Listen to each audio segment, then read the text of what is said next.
तो इस बीच हमारे सहयोगी सुशील रजत हमारे साथ जुड़े हैं, उनका रुख कर लेंगे। हमारे सहयोगी जुड़े हैं और उनसे सीधे जानेंगे कि किस तरीके से इस क्षेत्र में कोरोना के मामले जो है लगातार बढ़ रहे हैं। सुशील, सबसे पहले आपका रुख करेंगे और यहाँ पर जानेंगे कि जिस तरीके से इस वक्त हम नए आंकड़े देख रहे हैं, ये आंकड़े साफ तौर पर दर्शाते हैं कि प्रदेश में कोरोना के जो मामले हैं कम होने लगे हैं, लेकिन यहाँ पर यह भी जानना चाहेंगे कि व्यवस्थाएं इस वक्त किस तरीके से सुचारू रूप से काम कर रही हैं।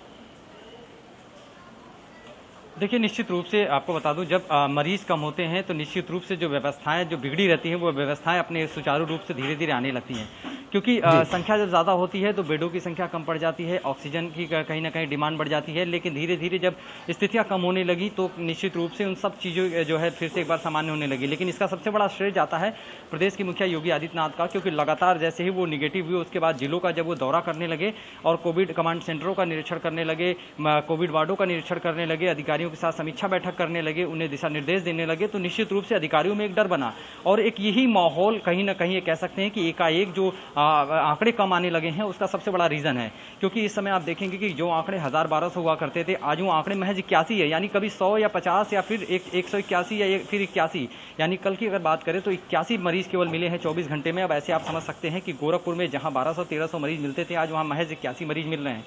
तो इसमें कहीं ना कहीं सबसे बड़ा योगदान है वो दौरों का। जो सीएम योगी आदित्यनाथ लगातार अलग अलग जिलों का दौरा कर रहे हैं और वो रुक नहीं रहे हैं, और इसी वजह से कहीं ना कहीं अधिकारी भी गंभीर हैं और जो जागरूकता है लोगों में, बार बार योगी आदित्यनाथ या फिर तमाम देश के प्रधानमंत्री नरेंद्र मोदी के द्वारा तमाम अन्य जो है प्रशासनिक अमलों द्वारा जागरूक जो किया जा रहा है लोगों को कि 2 गज मास्क है ज़रूरी, 2 गज की दूरी और सैनिटाइजर करते रहें, और जब बहुत ज़रूरत हो तभी घरों से निकले, और अगर निकले भी तो मास्क लगा के निकले। यही सब जो इसका बचाव है, और यही वजह है कि जब जनता धीरे धीरे समझने लगी तो उसके बाद स्थितियां नियंत्रण होने लगी और आज आंकड़े महज 81 तक सिमट के रह गए हैं। तो निश्चित रूप से कह सकते हैं, लेकिन अभी हमें सतर्क रहना पड़ेगा और जिला प्रशासन भी इस बात को कह रहा है, क्योंकि तीसरी लहर आने वाली है और इस तीसरी लहर को लेकर के जिला प्रशासन ने बाकायदे पूरी व्यवस्था यहाँ पे कर ली है। बीआरडी मेडिकल कॉलेज में बच्चों के पूरे 200 बेड को लगा करके जिला अस्पताल में पीकू वार्ड से लगाए सभी जगहों पर डॉक्टरों की स्पेशल टीम भी तैनात की जा रही है और पूरी तरीके से कह सकते हैं बिल्कुल सुशील, लगातार अब जो प्रशासन है, प्रशासनिक अधिकारी हैं वो और भी अधिक मुस्तैद हैं। एक बार राजधानी का रुख कर लेते हैं, अभिषेक हमारे साथ जुड़े हैं, वहां से उनका रुख कर लेते हैं, जानते हैं कि राजधानी में क्या कुछ हाल है। अभिषेक, जिस तरीके से इस वक्त लगातार मामले जो है कम होने लगे, लेकिन वहीं पर अगर बात ब्लैक फंगस को लेकर करें तो लगातार ब्लैक फंगस के नए मामले सामने आ रहे हैं, और वहीं दूसरी ओर जो विशेषज्ञ हैं, जो जानकार हैं, वो लगातार तीसरी लहर की बात कर रहे हैं। तो इस वक्त किस तरीके से राजधानी में तैयारियां चल रही हैं ब्लैक फंगस को लेकर और तीसरी लहर को लेकर?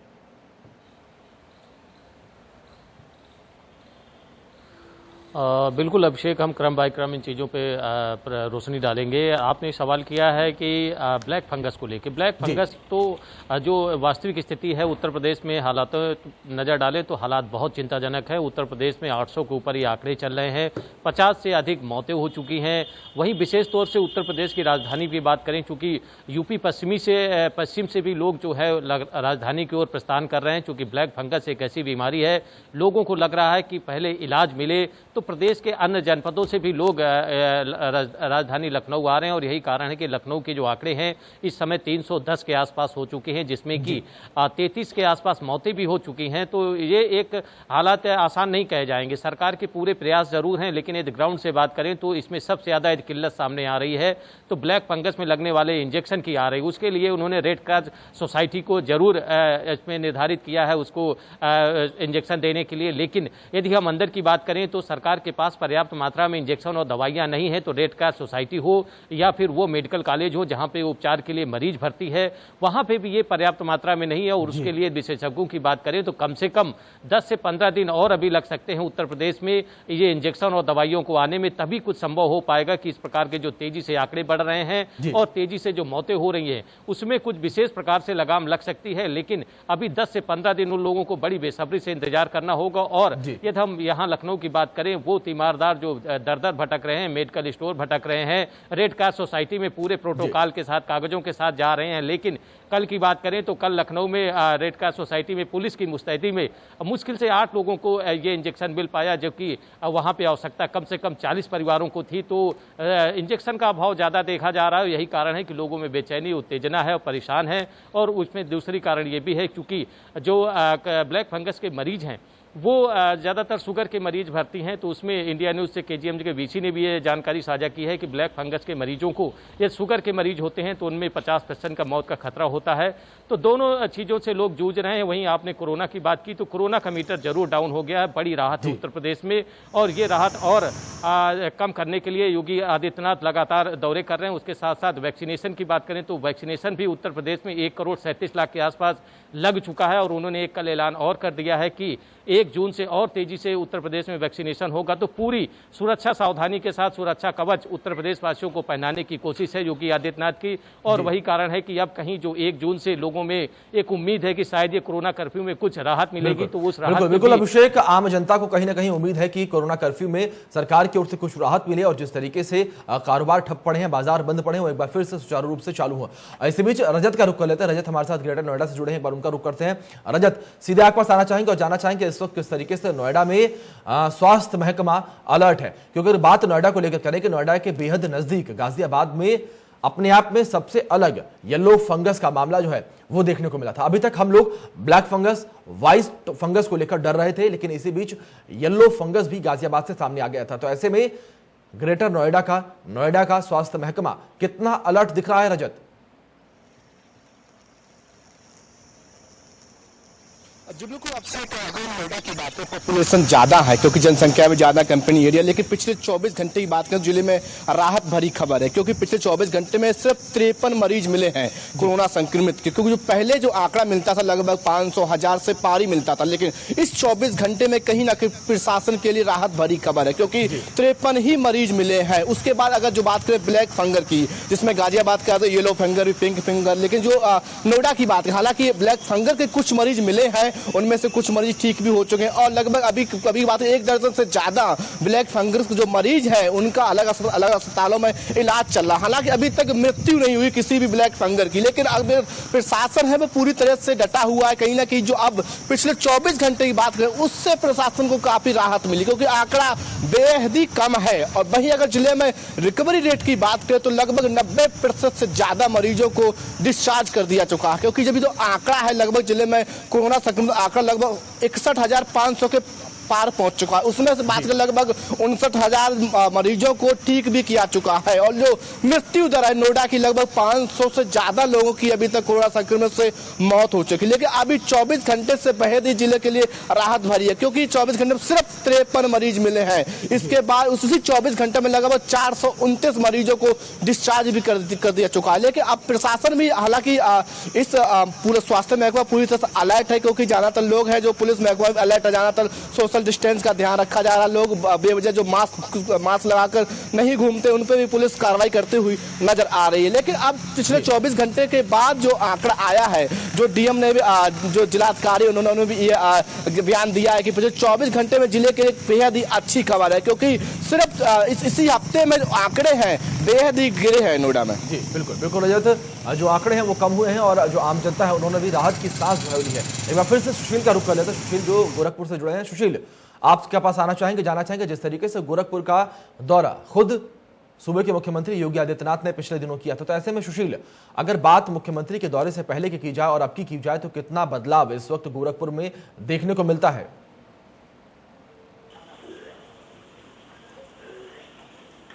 जी बिल्कुल सही सवाल किया आपने और मैंने पहले भी बताया कि निश्चित रूप से फ़र्क बहुत पड़ा है क्योंकि जिस तरीके से जब सीएम योगी आदित्यनाथ का दौरा नहीं हुआ, यानी जब वो पॉजिटिव थे और जो है अपने आप को होम आइसोलेट किए हुए, तो उस समय आंकड़ा लगभग 1200, 1400, 1500 के आसपास था। और यही नहीं, केवल गोरखपुर नहीं, गोरखपुर, वाराणसी, प्रयागराज, अयोध्या से लगाए, गोंडा से लगाए, तारे सभी जगहों पर संक्रमण के जो संक्रमितों की जो संख्या थी उसमें इजाफा हो रहा था लगातार। और मौतों में आंकड़ा तो अभी भी है, लेकिन ये है कि पहले की अपेक्षा अब कम है। लेकिन जैसे ही सीएम योगी आदित्यनाथ निगेटिव हुए और उन्होंने दौरों का कमान संभाला और एक जो है कह सकते हैं कि कोरोना खात्मे का मिशन लेकर के जो चले हैं और अपने उड़न खटोलों के साथ अलग अलग जिलों में लगातार दौरे कर रहे हैं। उस जिलों के दौरे के बाद और कोविड कमांड सेंटरों के दौरे का निरीक्षण करने के बाद, डॉक्टरों की टीम के साथ बैठक करने के बाद और जो है अस्पतालों का निरीक्षण करने के बाद कहीं ना कहीं सबसे पहले तो कालाबाजारी बंद हुई, दवाओं का कालाबाजारी बंद हुआ। धीरे धीरे उन पर सख्ती होने लगी, कार्रवाई होने लगी और उसके बाद उनके ऑक्सीजन प्लांट को सीज कर दिया गया। तो ये धीरे धीरे स्थितियां सामान्य होने लगी। उसके बाद बाद जब ये डॉक्टरों के साथ, पैनल के साथ पूरी बैठक करने लगे, उसका जायजा लेने लगे और उसे रोकथाम के लिए और तेजी करने की बात कही, निर्देश किया, तो उसका नतीजा ये देखने को मिला कि वो जो 1000, 1200, 1500 का आंकड़ा था वो 800, 900 पे आने लगा। फिर धीरे धीरे वो 600, 700 पे आने लगा। उसके बाद से धीरे धीरे वो 500, 400 होते होते आज 81 पे समिट कर रह गया है। बिल्कुल बिल्कुल बिल्कुल सुशील, लगातार जो आंकड़े हैं वो कम हो रहे हैं और लगातार जो प्रदेश है बेहतर स्थिति में आ रहा है। आप सभी को एक बार रोकना चाहूंगा, इसी बीच बड़ी और अहम जानकारी आ रही है, आप सभी हमारे साथ बने रहिए। पहले इस जानकारी का रुख कर लेते हैं, अपने दर्शकों को जानकारी बता दें, फिर एक बार फिर आप सभी का रुख करेंगे। आपको बता दें कि लखनऊ से इस वक्त बड़ी जानकारी सामने आ रही है। आपको बताएं कि ब्लैक फंगस का प्रकोप जो है वो नहीं थम रहा है। ब्लैक फंगस के शुक्रवार को 13 मरीज भर्ती हुए हैं लखनऊ के सरकारी अस्पतालों में। ये सभी मरीज भर्ती हुए हैं। आपको बता दें कि केजीएमयू में 5 मरीजों ने दम तोड़ दिया। अब तक 303 मरीज जो हैं वो भर्ती किए जा चुके हैं। लखनऊ में अब तक 31 मरीजों की ब्लैक फंगस की वजह से मौत हो चुकी है। प्रदेश में अब तक ब्लैक फंगस के 800 के आसपास जो आंकड़े हैं वो सामने आ चुके हैं। तो इसी बीच आपको बता दें कि रुक कर लेते हैं हमारे तीनों सहयोगी जो हमारे साथ जुड़े हुए हैं, अभिषेक लखनऊ से, सुशील गोरखपुर से और रजत ग्रेटर नोएडा से, तीनों का रुख करेंगे। और सबसे पहले जानेंगे तीनों से कि इस वक्त तीनों जिस तरीके से खड़े हैं क्षेत्र में क्या कुछ ब्लैक फंगस का अपडेट है। सबसे पहले सुशील आपसे शुरुआत करते हैं, गोरखपुर में क्या कुछ ब्लैक फंगस का अपडेट है, पहले आप वो बताइए।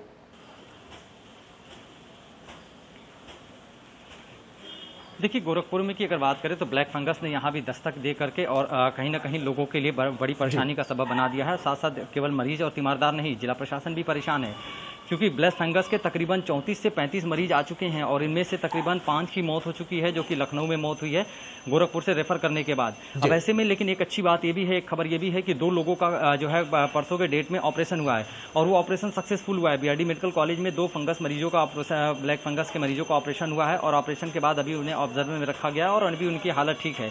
लेकिन जिस तरीके से लगातार ब्लैक फंगस और व्हाइट फंगस के संक्रमण मिल रहे हैं, क्योंकि 14 ऐसे मरीज हैं बीआरडी मेडिकल कॉलेज के पोस्ट कोविड वार्ड में, जो 14 ऐसे मरीज हैं जिनमें व्हाइट और ब्लैक दोनों फंगस मिले हैं। तो इसको लेकर के कहीं ना कहीं जो मेडिकल प्रशासन है वो भी चिंतित है, लेकिन कहीं ना कहीं डॉक्टरों ने हिम्मत नहीं खोई है। जैसे उन्होंने कोरोना से जंग लड़ी है, वैसे अब वो ब्लैक और व्हाइट फंगस से जंग लड़ रहे हैं और बाकायदे मरीजों को जो है रिलीफ देने का काम कर रहे हैं। क्योंकि सबसे बड़ी बात है कि इसमें कोई कालाबाजारी न हो, इसके लिए शासन ने पहले ही निर्देशित किया था कि इसके भी जो भी इंजेक्शन है, जो दवाइयां हैं, वो सिर्फ जिला प्रशासन के द्वारा मुहैया कराई जाएगी और जो भी एडमिट होगा जिला प्रशासन के बाद जो है जानकारी में बीआरडी में एडमिट होगा। तो इसको लेकर के पूरी तरह से एहतियात बरती जा रही है। जी बिल्कुल बिल्कुल सुशील, एहतियात जो है बरतने बेहद आवश्यक भी है। एक बार रुक कर लेते हैं लखनऊ से अभिषेक का, उनका रुक करते हैं। लखनऊ से अभिषेक जुड़े हैं। अभिषेक, जिस तरीके से राजधानी में भी लगातार मामले जो हैं सामने आ रहे हैं और राजधानी में मौतों के जो आंकड़े हैं वो भी बढ़ रहे हैं, तो अभिषेक इस वक्त क्या कुछ अपडेट ब्लैक फंगस को लेकर राजधानी में मौजूद है?